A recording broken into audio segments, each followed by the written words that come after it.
আল্লাহ পাক প্রথমে ছেলেদেরকে বললেন, শোনো, সূরা নূর 33 নম্বর আয়াত। আল্লাহ পাক ছেলেদেরকে বললেন, তোমরা তোমাদের চোখ নিচু রাখো, এটা আমাদের দায়িত্ব। প্রত্যেকটা ছেলের দায়িত্ব বেগানা মেয়েকে দেখলে চোখটা কি করবে? নিচু। তাহলে আপনি সিডিউসড হবেন, এক কথা।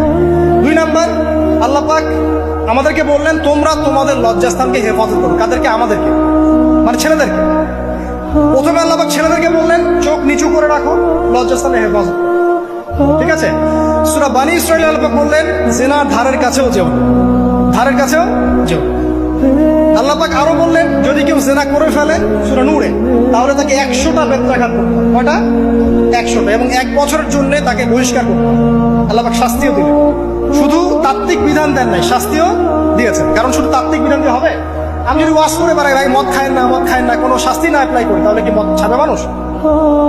আমরা যদি বলি হত্যা করা মহাপাপ, দুর্নীতি করা মহাপাপ, মানুষ দুর্নীতি ছাড়বে? ছাড়বে না, যতক্ষণ না শাস্তি নিশ্চিত করা যাচ্ছে। আল্লাহ পাক তাত্ত্বিক কথা শুধু বললেন না, শাস্তিও নিশ্চিত করলেন। তারপর আল্লাহ পাক আরো বললেন, যদি বিবাহিত কোনো ব্যক্তি ব্যভিচার করে, তাহলে তাকে রজম করতে হবে, মাটিতে পুঁতে তাকে পাথর নিক্ষেপ করে হত্যা করে।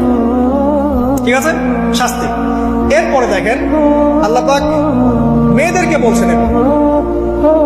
বলছেন, তোমরা মূলত ঘরে থাকো।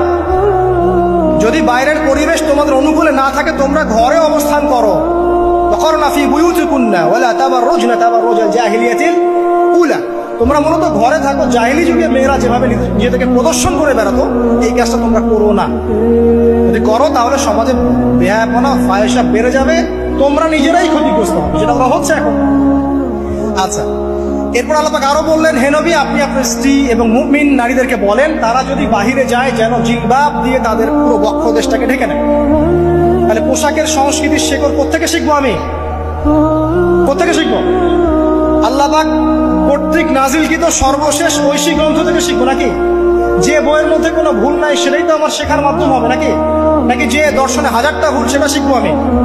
আল্লাহ পাক এখানে বলছেন, মুমিন নারীদেরকে বলো, বাইরে গেলে পরে তারা যেন জিলবাব দিয়ে, কাপড় দিয়ে সুন্দর করে বক্ষদেশ ঢেকে রাখে। বোরখার কথা এখানে নাই শব্দে। ঠিক আছে?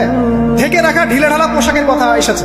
আচ্ছা, আসেন, আল্লাহ পাক আরো বললেন যে তোমরা অমুক অমুক অমুক অমুক, যেমন আপনার বাবা, আপনার ভাই, আপনার এই যে সন্তান, এই যে মাহারাম যারা আছে, এদের সামনে ছাড়া অন্যদের সামনে যখনই যাবে, তোমরা কিন্তু হিজাব অবলম্বন। আল্লাহ পাক হিজাবের বিধান দিলেন, চক্ষু নিচু করতে বললেন, লজ্জাস্থানের হেফাজত করতে বললেন, এবং যদি এর পরেও কেউ ভুল করে ফেলে, তাহলে আল্লাহ পাক শাস্তির কথা বললেন। আল্লাহ পাকের সিস্টেমটা সুন্দর হলো না? এই সিস্টেমটা নবী সাল্লাল্লাহু আলাইহি ওয়াসাল্লাম অ্যাপ্লাই করলেন, সমাজ থেকে সমস্ত জেনা, ব্যভিচারের ভিত্তি উঠে চলে। সুবহানাল্লাহ বলবেন না?